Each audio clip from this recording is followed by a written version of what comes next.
So when you go on stage and you give a speech, you must attempt to change the world. That's the impact that you want to have. TEDx talks are always so good, and I'm concerned I can't live up to that standard. I think part of my unknown is not knowing what I'm going to say. I have a condition called prosopagnosia, or face blindness. I can see faces. It's just that my brain can't always recognize who they are. So this is a story that I've never told publicly before. So in that, there is an unknown. So I had to find a way to deal with it.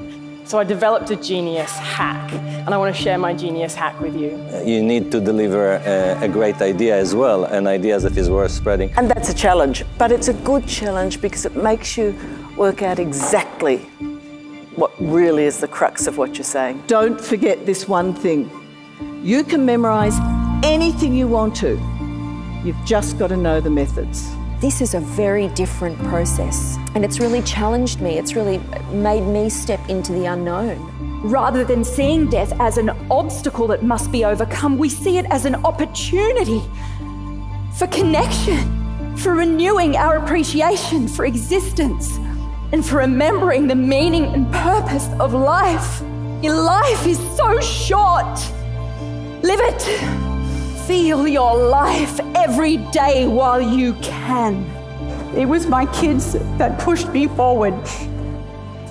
And so,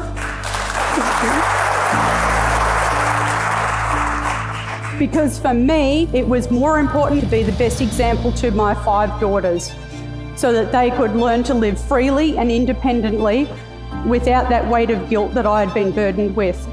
And maybe it's the deepest, most important thing, the compassion that we have for each other when we realize we are all interrelated. We are one big family here in the same circumstances, in the same situation.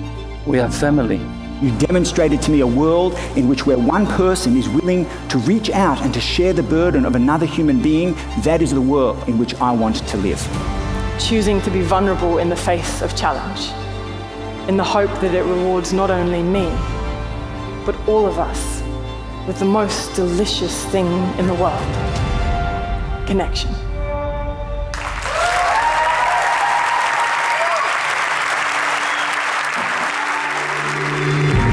So for me, if there's one heart that is touched and moved and changed, I have changed the world.